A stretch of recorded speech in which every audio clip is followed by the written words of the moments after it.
கையோட கை கோத்தல். கையோட கை கோத்தாலும் துஷ்டன் தண்டனைக்கு தப்பான்.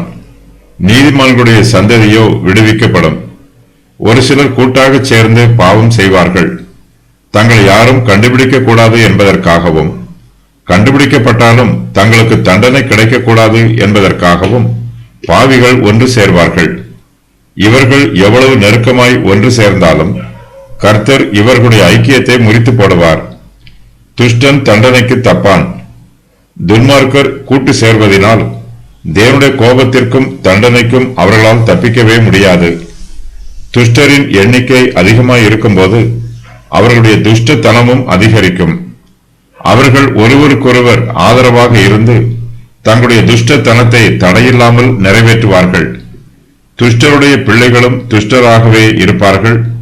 தங்களுடைய பெற்றோரிடமிருந்து துன்மார்க்கத்தை கற்றுக்கொள்வார்கள். தங்கள் பெற்றோரைப் போலவே தாங்களும் தீங்கு செய்கிறோம் என்று சொன்னாலும் இவர்களாலும் தண்டனைக்கு தப்பிக்க முடியாது. கையோட கை கோத்தாலும் துஷ்டன் தண்டனைக்கு தப்பான். அவர்கள் எவ்வளவு நெருக்கமாய் இருந்தாலும் அவர்கள் எல்லோருக்குமே தண்டனை கிடைக்கும்.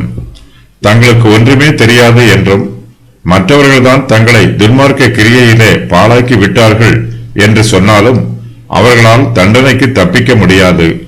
கர்த்தர் எல்லோரையும் நீதியாய் நியாயம் விசாரிக்கிறவர். அவரிடத்தில் சாக்குப்போக்கு சொல்லி யாராலும் தப்பிக்க முடியாது.